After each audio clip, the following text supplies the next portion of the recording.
Greetings, Stash Wyslouch here. Welcome to Quick Tips. If you'd like to sign up for private lessons, send me an email. If you want to support the making of these online videos, please become a patron on my Patreon page. Today I want to talk about a very technical element of guitar playing, namely position crawling. If you go back to Quick Tip 57, I talked about something called position shifting. So this is assuming you've already got a pretty good idea of the 5 major scale positions, closed positions across the neck. I call them 2E, 2D, 4A, 2A, and 4E, based on where the lowest root is, with what finger and on what string. Lots of videos, lots of quick tips on that. Check those out if you haven't already. In Quick Tip 57, we talked about position shifting. So for example, we're on position 2E, get to the end of the D string and we shift positions, boom. We're between frets 2 and 5, and then after a position shift, we're now between frets 7 and 10 to finish out that major scale. Very nice, ergonomic, specific way to get all the way across the neck.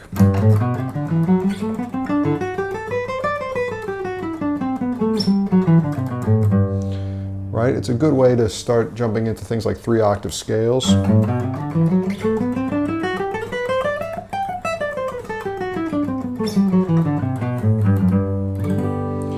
But what I want to talk about today is position crawling. It doesn't exclude position shifting, but it's a little more flexible. So in position 2E, in the key of G between frets 2 and 5, and then position 4A between frets 7 and 10, between those two, there exists a position called 2D, which is between frets 4 and 7. So when I tell my students to position shift, a lot of them have the question, well, what about that position in the middle? Well, shifting the position just kind of hopped over that one at that time. Position crawling, though, is going to include that. So if you look at position 2E,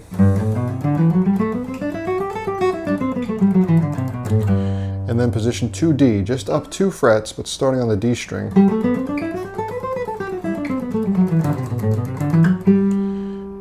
interesting. We've got a little bit more range now. We can go all the way up to a C. But with position 2D, we can't go all the way down to this G. So what position crawling is basically doing is we are going to go from the bottom of position 2E and go to the top of 2D. However, we're basically going to kind of improvise our way up. So the goal here is to really start looking not just vertically in a position way at the guitar, but also horizontally, but in an improvisatory fashion. So the fingering isn't going to be predetermined. The place where you start crawling up isn't predetermined. The only thing that's predetermined is the beginning and ending destination. And if you think about it, this is what's happening in real time.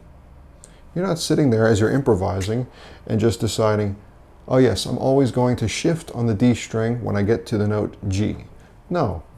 There's a melody that's happening and you have to fulfill it in the moment, and so you have to kind of improvise the fingering. We're going to do the same thing with scales, with position crawling. Why is it crawling? Because we're just kind of crawling up the neck as opposed to just doing these big tectonic shifts. So, a couple guidelines for crawling. You can stretch your fingers out and encompass more of the notes of the scale on the string than the position would allow.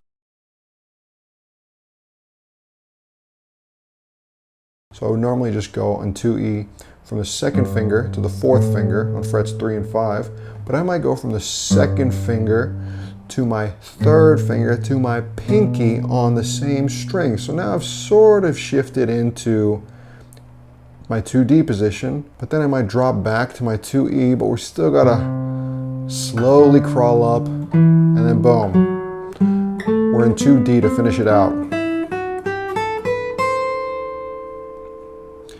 Going from one position to the other, you don't have to do too many crawling maneuvers to get up there, but this is just the beginning. Another suggestion I would say is sliding on the 1st finger. That's a pretty nice ergonomic move.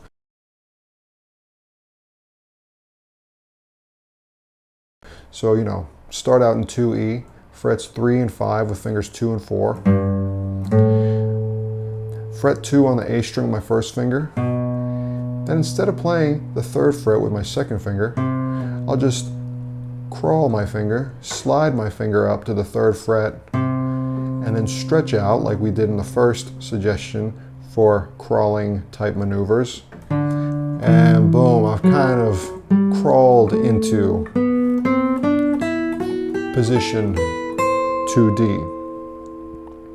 So there's this kind of force driving this as you're doing it in time with a metronome, which is, I got to start getting up the neck. I got to start crawling up, because if I don't go soon, we're going to end up at the top of the E string and we didn't move anywhere.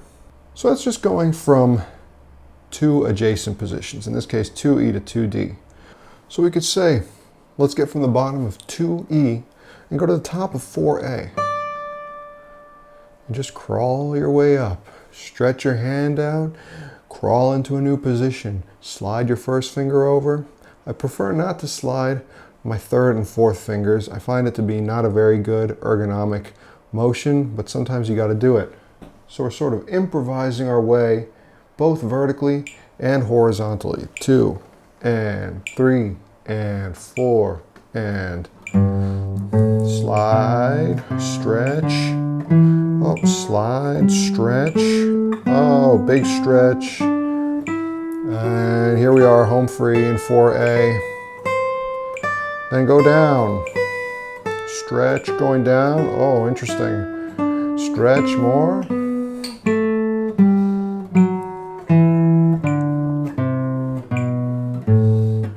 cool. So, you know, if you've heard, for example, of one way of looking at scales is 4 notes per string.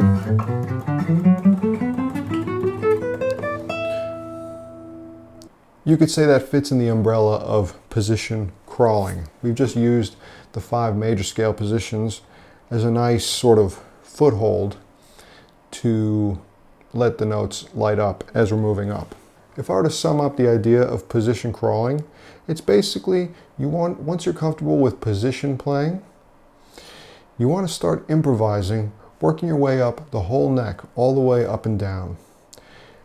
Position shifting is great, but a lot of times it can miss a lot of the in-between cracks of the notes available to us. So position crawling and just improvising your way up the neck, slowly at first, will really start connecting and gluing all the position knowledge that you've studied into a nice, holistic framework of what the guitar actually can offer.